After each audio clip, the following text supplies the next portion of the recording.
Bro, I need help. My wife of 6 years started acting completely different about 2 months ago. Goes out more.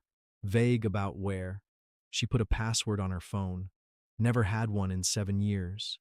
And here's the weird part. She's being nicer to me. Randomly bringing me coffee. Asking how my day was. We haven't talked like that in 2 years. What is happening? How do I get my wife back? Let's go through this. All of it. Not the soft version, the actual version, because I've seen 3,000 variations of this message. Different names, different cities, different details, same story, and I'm going to tell you what nobody around you will. Not your buddy at the bar, not your mom, not the therapist who needs 12 sessions to say something a clear-headed man could tell you in 10 minutes. We're going to look at what's actually happening psychologically. We're going to go through what the internet says and tear it apart. And then we're going to talk about the three types of men who receive this message, how each one handles it, and why two of them will be in the exact same situation again in 4 years with a different woman. Password on the phone, going out more, vague answers, suddenly nicer. I want to focus on that last one because people always get confused by it. When a person starts feeling guilty, really guilty, not, I forgot your birthday guilty, but the deep kind. They don't become cold. They become warmer. They overcompensate. They bring you coffee. They ask about your day. They touch your arm when they walk past. Psychologists call it guilt compensation behavior. The average man calls it maybe things are getting better. And that gap between what it actually is and what he wants it to be, that's where the real damage happens. The password is just a lock. Guilt compensation is the confession. Reaction 1, the comfortable lie. This is the most common reaction. This is what most men do. He looks at the coffee she brought him. He looks at the way she smiled this morning. And his brain, which is brilliant at protecting him from things he doesn't want to feel, starts building a story. She's stressed at work. She's going through something. She needs space. We've been together 6 years. She wouldn't. And he believes it. Completely. Not because the evidence supports it. The evidence doesn't support it at all. But because believing it is less painful than not believing it. Here's the thing about self-deception that nobody explains properly. You cannot fight it from the outside. You could put every piece of evidence in front of this man. He will produce an explanation for each one. The late nights, the locked phone, the new interest in her appearance on days she goes to visit her friend. He has an answer for all of it. Because his brain generated the answers before you even finished the sentence. The only person who can break through this is him. And only if he has the rare, uncomfortable kind of courage that most people spend their entire lives avoiding. The end of this road is always the same. One day, not gradually, but suddenly, everything collapses. And the thing that destroys him isn't that she left. It's that he realizes he knew. He knew for months, and he chose the comfortable lie over his own dignity. Every single morning, one cup of coffee at a time. Reaction 2, making an actual decision. This is the only path that doesn't end in damage. It starts with one question. What do I actually control right now?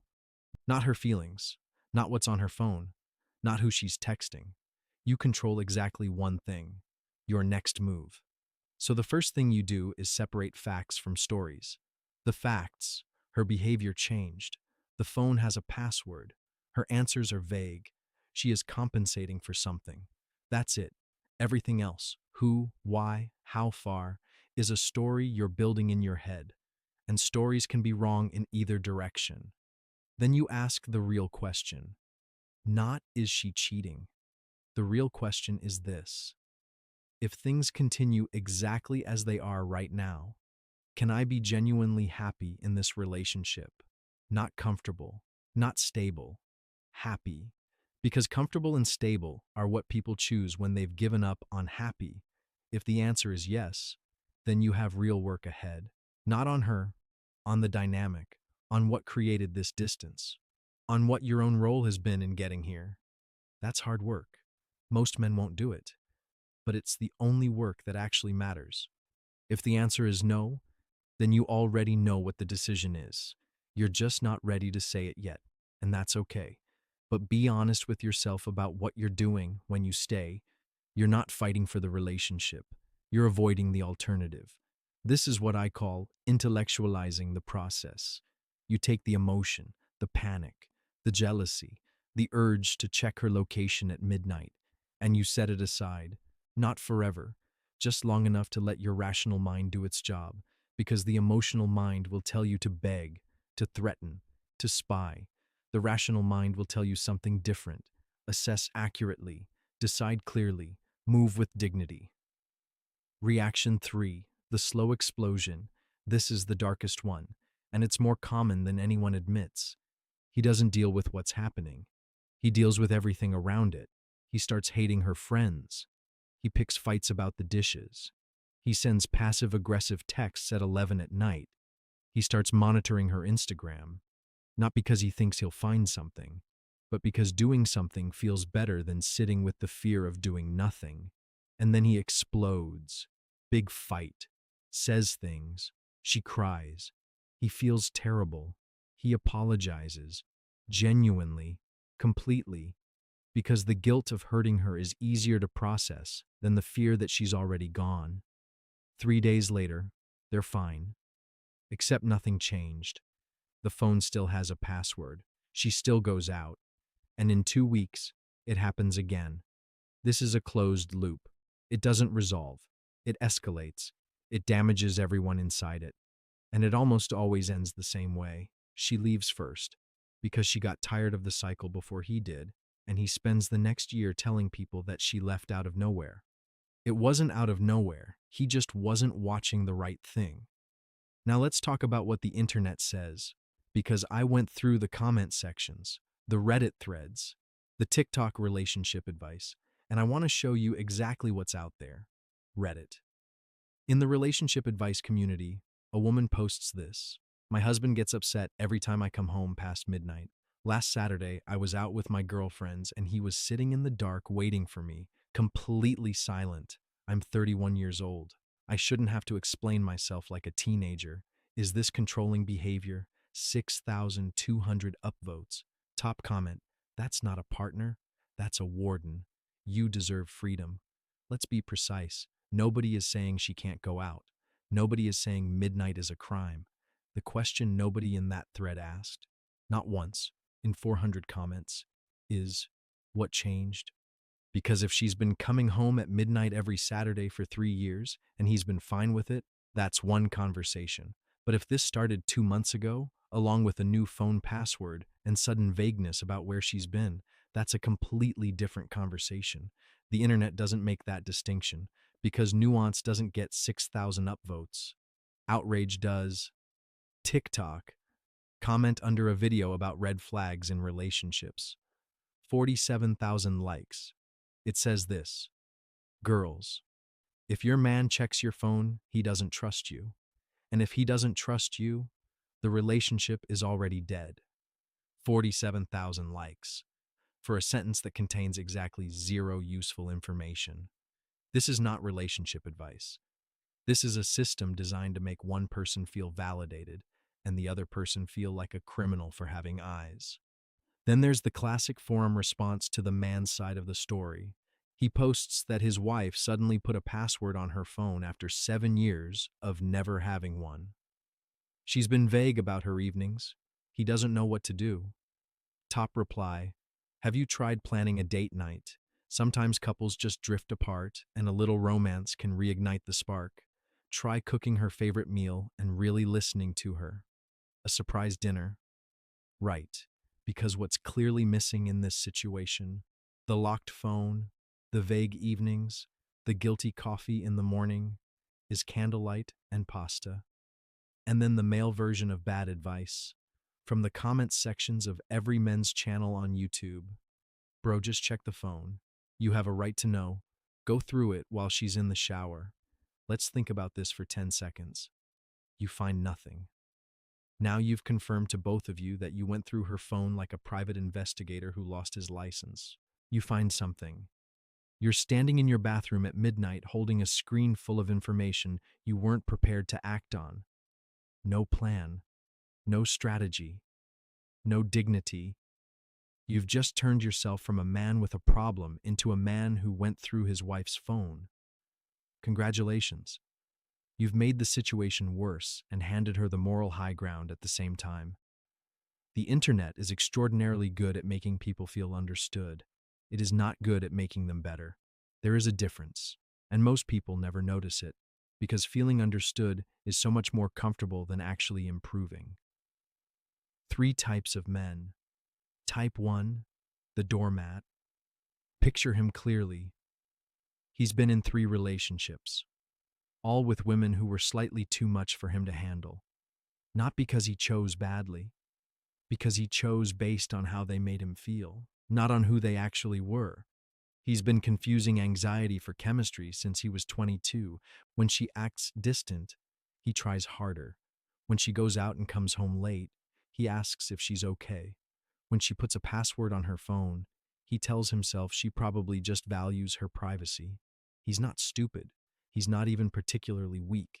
He's a man who learned somewhere, probably early, probably at home, that love requires you to be slightly smaller than the other person. That conflict means you did something wrong. That if you just do enough, care enough, wait long enough, it comes around. It doesn't come around. It never did. The women he chooses can sense, within weeks, that there is no bottom here, no point at which he will say, "This is enough. I'm done." And once a person senses that, the respect starts draining, slowly at first, then all at once. He will have this exact conversation again. Different woman, same dynamic, same message, until he stops choosing based on the feeling and starts choosing based on the pattern. Type 2. The guy who thinks anger is strength.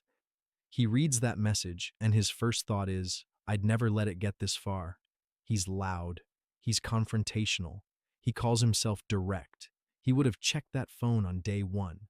He uses phrases like putting your foot down and making sure she knows who's in charge. This man is not strong. He's frightened. And he found a costume for it. Real control doesn't announce itself. A man with actual confidence doesn't need to make threats, doesn't need to inspect phones, doesn't need to perform dominance in front of his partner. Because the thing that makes a person actually compelling, actually magnetic, is not aggression. It's the quiet certainty that they know what they want and they'll walk away from what doesn't fit. No performance required. This man's relationships are full of conflict because he mistakes conflict for intensity and intensity for connection. He's not building anything. He's just making noise. And the women he ends up with, the ones who stick around through the aggression, are not the ones that are good for him. They're the ones who are used to it. He can't look at how his own behavior contributed to the distance, because looking clearly would require admitting that being loud is not the same as being present. Type 3. The man worth talking about. He gets the same situation. The password, the distance, the guilty coffee in the morning. He sits with it. He doesn't explode and he doesn't rationalize. He looks at what's actually in front of him and he thinks, genuinely thinks, about what it means and what his options are. He's not calm because he doesn't care. He's calm because he understands that panic is not information. Panic is just noise his nervous system makes when it encounters something it didn't plan for. He has a conversation. One conversation, direct and quiet. He says what he's noticed and asks what's going on, not as an accusation, as a statement of fact. This is what I see. This is what I'm feeling. What's happening? And then he listens. Actually listens. Not to prepare his counter-argument, but to understand what's real.